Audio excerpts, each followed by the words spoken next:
Hi guys, Luke here and welcome to the FIFA 19 player review, and today I'm going to be doing the 90 rated Champions League road to the final. Sergio Aguero, he's got a fantastic looking card and he did cost me roughly 1.3 million coins, and in the 5 games that I played him with he scored me 7 goals and got me 2 assists, and he does have a 4-star weak foot as well as 4-star skill moves. Then moving along into his in-game stats, his main standout stats are his 94 attack positioning, his 95 finishing, his 92 balance and his 90 reactions. And I did have the Catalyst Chem style applied to Aguero for the 5 games that I used him with, and that was a mix of FUT Rivals and FUT Champions games. Now this card looks absolutely fantastic. I have used his 89 regular card in draft for like 2 games, and I'll be honest, I wasn't a massive fan of it.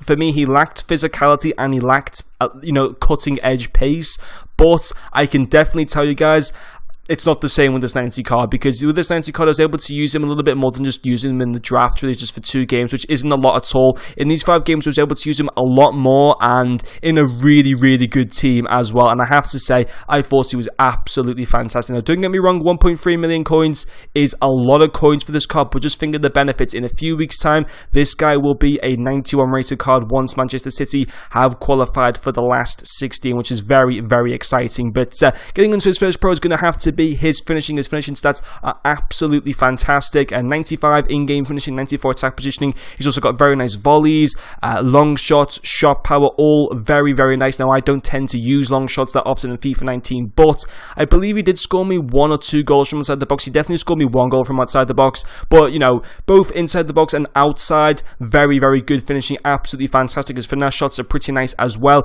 He can score on either his left foot or right foot thanks to his 4-star weak foot. I couldn't fault his finishing whatsoever. It was very, very nice. And his second pro is going to be his dribbling. I didn't know that this guy was only 5'8". Is anyone else really surprised by that? I thought he was like just under 6 foot, but I was surprised to find out that he's only at the height of 5'8", although EA do tend to get that wrong occasionally and just lie about his height. But you know, even so, I was really surprised at how small he was, and that's great. I like that about a striker. The smaller striker usually I prefer, and his agility and his balance are fantastic. And in my opinion, going back to when I reviewed the 89 Player of the Month for Aubameyang, this card is just so much more desirable for me because of that really good agility and that good balance. I was getting frustrated by using the likes of Aubameyang with his poor balance and his poor agility. It's not the same, of course, with Sergio Aguero. He's a lot more smooth on the ball, doesn't feel as clunky as what Aubameyang does. Now, don't get me wrong, Aubameyang is definitely usable, but he does feel a lot more clunky than this 90 Aguero card, and also his reactions, his composure makes him absolutely fantastic. I couldn't fault his dribbling whatsoever. Now that is going to be the end of the pros. There's no con to this card. Once again, I do want to touch on his strength.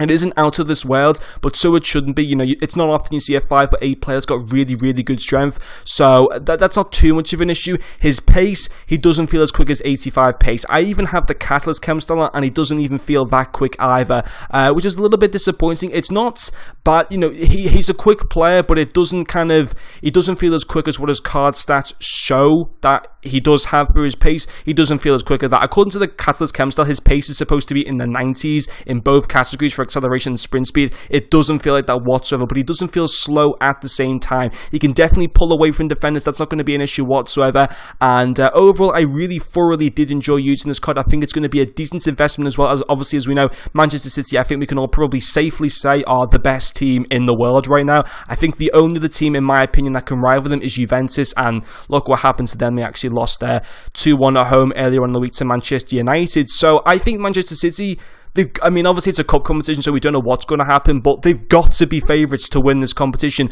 This Aguero card could have like a 95 rated card come by May. Now that's a long time to wait, I'm aware of that, but he will be getting an upgrade in a few weeks' time, of course, once they have qualified for the last 16, and then the chances are they're probably going to, at minimum, get to the quarters or the semis this year. I'd be shocked if they didn't. So I think this card's probably quite a worthwhile investment, and he's very, very fun to use in FIFA 19. But anyway, guys, that's going to finish off this player review. Thank you very much for watching, and I'll see you guys later.